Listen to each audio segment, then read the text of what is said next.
चलेगा। ये शिक्षा की धरती है। तुम अगर अच्छा करोगे, हम छात्र नौजवान तुम्हारे साथ खड़े होंगे। लेकिन तुम साजिश के तहत किसी को बर्बाद करोगे तो इसी तरीके से बिहार में खदेड़ेंगे। नमस्कार, मैं शंभू कुमार, आप देखें लाइव 24। में भी पटना गांधी मैदान के कारगिल चौक पर हूँ और यहाँ पर रोशन आनंद सर के भाई प्रिंस यादव को न्याय के लिए छात्रों के द्वारा कैंडल मार्च निकाला गया और जो एफआईआर नहीं लिया गया इसके विरोध में, पुलिस के विरोध में यहाँ पर लोग कैंडल मार्च निकाल करके विरोध जता रहे हैं। और सुनिए छात्रों से क्या कर रहे हैं। तो ये राज नहीं चलेगा। ये शिक्षा की धरती है। तुम अगर अच्छा करोगे, हम छात्र नौजवान तुम्हारे साथ खड़े होंगे। लेकिन तुम साजिश के तहत किसी को बर्बाद करोगे तो इसी तरीके से बिहार में खदेड़ेंगे।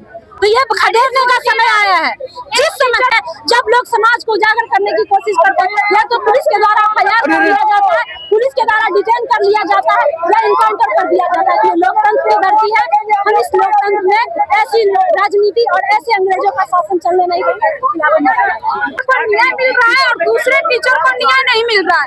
किसी को जब कोई कुछ किया ही नहीं, उसको एफआईआर दर्ज करवाए और तुरंत गिरफ्तार कर लिया जाता है। और एक टीचर जो बाहर खड़े होकर के वो आंदोलन कर रहे हैं एफआईआर दर्ज करवाने के लिए, कहाँ से सही है यार?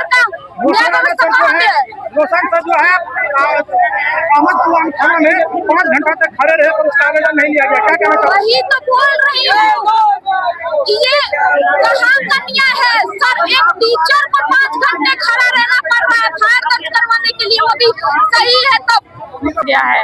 और सर ऑलरेडी मेंटली डिस्टर्ब है, उनका एफआईआर नहीं लिखा जा रहा है और वो एक जो गुनाहगार है उसको फ्री छोड़ दिया गया है। ये प्रशासन एकदम बिक चुकी है, पैसे के हाथे, पावर के हाथे। बिहार में ऐसा लग रहा है, बिहार कहीं ना कहीं यहाँ पे सत्य के लिए जाना जाता था, लेकिन अब लग रहा है कि जिसके हाथ जो अन्याय करेगा, जो दोषी रहेगा उसकी जीत होगी और जो सत्य उसको दबा दिया जाएगा। तो अभी हम लोग फिर रोड पे आएंगे, फिर और कहीं ना कहीं अरेस्ट तो करना पड़ेगा। हम लोग स्टूडेंट है। जब स्टूडेंट रोड पे आ जाता है तो प्रशासन को भी झुकना पड़ता है। स्टूडेंट फ्यूचर होता है अपने इंडिया का, अपने देश का, और जब स्टूडेंट आ जाए रोड पे तो सबको झुकना पड़ जाता है, प्रशासन हो या सरकार हो।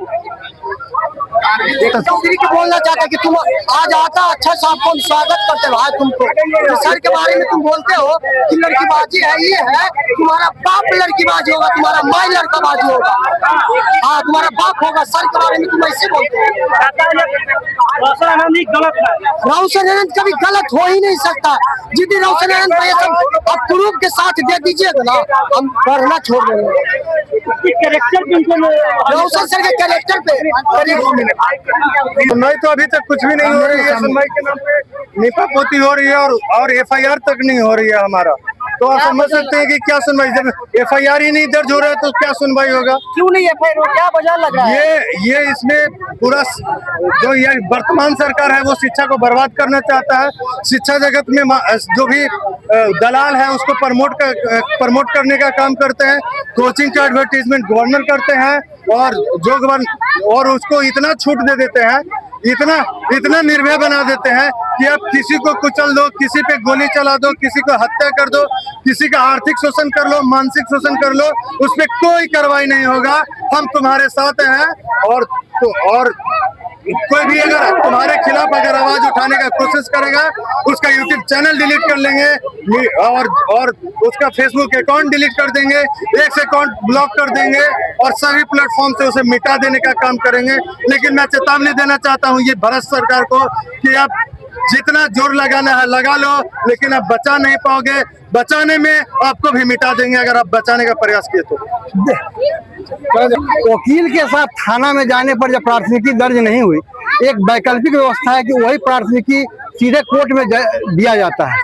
कोई वैकल्पिक व्यवस्था नहीं है। जब वकील, हाईकोर्ट के वकील खुद थाना में गए और उनसे एफआईआर दर्ज नहीं कराया गया तो उसमें क्या सुनवाई होगा? जब एफआईआर ही नहीं करवा पा रहे हैं, वो जो प्रोसीजर बता रहे हैं वो किसके लिए है? जिसका मैटर गांव में, कस्बा में न वो मीडिया से संपर्क कर पा रहे हैं, न प्रशासन से उनका तालमेल बैठ रहा है और वो पब्लिक डोमेन में वो समस्या नहीं आ पा रहा है। उसके लिए ये प्रोसीजर बनाया गया है कि अगर आपके साथ थाना वाला गलत कर रहा है, आपको अगर लगता है कि उससे सुना नहीं जा रहा है तो आप कोर्ट का सहारा ले सकते हैं, वकील का सहारा ले सकते हैं।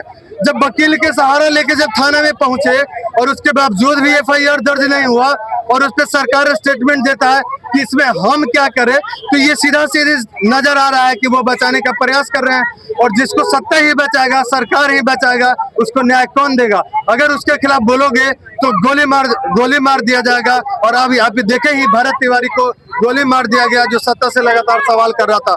क्या हम पूछना चाहते हैं कि भरत तिवारी पे भी कोई आपराधिक मुकदमा था क्या वो मानसिक रूप से विक्षिप्त थे? क्या आम नागरिक को मानसिक उत्पीड़न करके, फ्रस्ट्रेशन में डाल के और उनको मानसिक विक्षिप्त बता करके और उनको इलाज कराने के जगह उसको इनकाउंटर कर दिया जा रहा है? ये बहुत ही गलत है।